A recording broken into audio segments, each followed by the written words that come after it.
छोटे से मनुष्य के इस छोटे से मन में चिंताएं बड़ी बड़ी पाई जाती। माता पिता की चिंता, संतान की चिंता, पत्नी की चिंता, काम की चिंता, भविष्य की चिंता आदि इत्यादि। मनुष्य का ये मन चिंताओं का पिटारा है, किंतु धीरे धीरे यही चिंता चिता बनकर व्यक्ति को समाप्त कर देती है।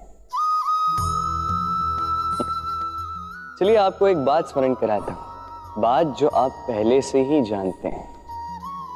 कैसी विचित्र बात है ना, देखिए आप इस संसार में आने से पूर्व भी ये संसार था, आप इस संसार से जब जाएंगे उसके पश्चात भी संसार रहेगा। अर्थात आपके आने से पूर्व और आपके जाने के पश्चात का समय आपके हाथ में है नहीं। तो आपके हाथ में है क्या? आपके हाथ में है वो समय जिसे आप अभी जी रहे हैं, वो समय जहां आप मुझे सुन रहे हैं, वो समय जहां मैं आपसे बात कर रहा हूं। बस यही आपके हाथ में है। अब इसका आप क्या करेंगे?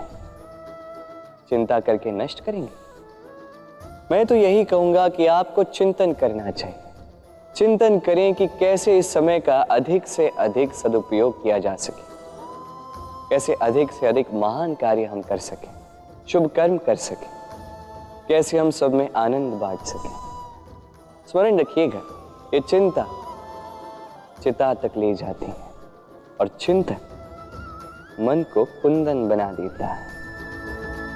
दुविधा, कई बार जीवन में हम उस मोड़ पे पहुंच जाते हैं जहां हम समझ नहीं पाते कि अब किस दिशा का चयन किया जाए।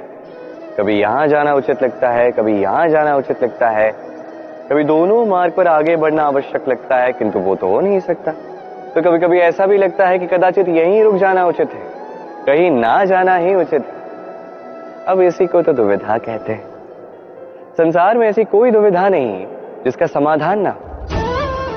ये दुविधा स्वाभाविक, और आपकी इस दुविधा को थोड़ा सरल बना देते हैं। दुविधा में जब भी चयन करें तो ये सोचकर करें कि आपके इस चयन का इस संसार पर, इस समाज पर क्या प्रभाव पड़ेगा। अपनी लाभ और हानि के विषय में सोचना छोड़ दीजिए और कर्म कीजिए संसार के हित के लिए, आने वाली पीढ़ी के हित के लिए।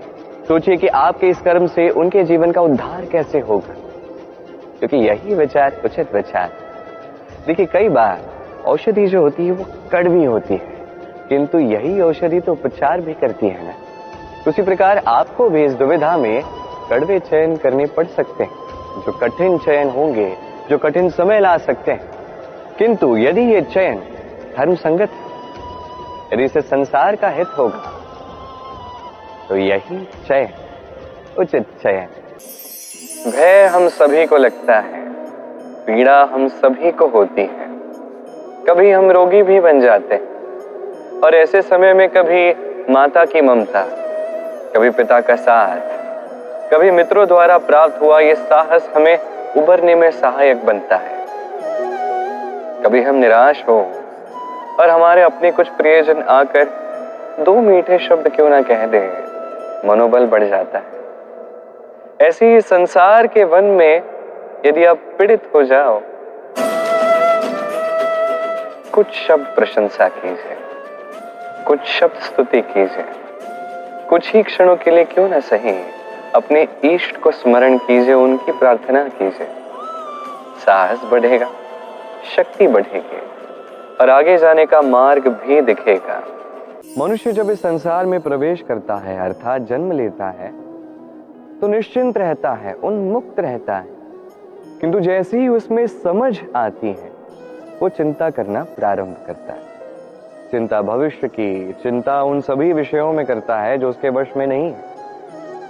बड़ा होता है, विवाह करता है, गृहस्थी बसाता है, फिर चिंता में डूब जाता है। सोचता है कि ये मेरा परिवार जिसका मैं ध्यान रख रहा हूं, कल मैं जब चला जाऊंगा इस संसार से, तब मेरे परिवार का ध्यान कौन रखेगा?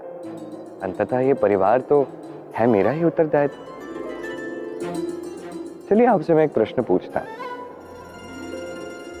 इस संसार में आने से पहले क्या आपने ये प्रश्न पूछा था, क्या ये सोचा था कि मेरे बिना ये संसार कैसे चल रहा है? नहीं सोचा तो आपको इस बात की चिंता भी नहीं करनी चाहिए कि आप जब इस संसार से चले जाओगे तब क्या होगा। आप जब नहीं थे तब भी ये संसार चला, आप जब इस संसार से चले जाएंगे तब भी ये संसार चलेगा। यदि किसी बात से अंतर पड़ेगा तो वो है आपके आज के वर्तमान के कर्म। आज आप क्या करते हैं, किसका भला करते हैं, किसे प्रेरणा देते हैं, किसकी सहायता करते हैं, क्या आप उदाहरण बनते हैं। आप जो छवि इस संसार में छोड़कर जाएंगे वही संसार स्मरण रखेगा। तो बस सत्कर्म कीजिए। सुख, दुख और शक्ति, ये इस संसार में त्रिदेव की भांति हमारे जीवन में जो कुछ भी होता है इन्हीं के आधार पे तो होता है। अब इस संसार का एक नियम है, जब भी आप कुछ प्राप्त करते हैं ये संसार आपकी परीक्षा लेता है। ये जानने के लिए आपकी परीक्षा लेता है कि जो कुछ भी आपने प्राप्त किया है उसके योग्य आप है या नहीं। और ऐसे ही ये सुख, दुख और शक्ति ये भी आपकी परीक्षा लेते हैं। सुख जब आता है तो आपकी परीक्षा लेता है कि कहीं आप में अहंकार तो नहीं आ गया। यदि अहंकार आ जाता है तो सुख वहीं साथ छोड़ देता है। दुख आपके धैर्य की परीक्षा लेता है और यदि आप में धैर्य ना हो तो ये आपको और भी अधिक दुख के घने अंधकार में धकेल देता है। वही शक्ति परीक्षा लेती है आपके विनम्रता की। यदि आप विनम्र नहीं तो या तो ये शक्ति आपका साथ छोड़ देती है या तो ये शक्ति बिना विनम्रता के आपके अंत का कारण बनती है। इस संसार में जो भी व्यक्ति इन 3 परीक्षाओं में सफल होता है इस जीवन में वो सफल होता है। आइए और मेरे साथ प्रेम से कहिए, राधे राधे।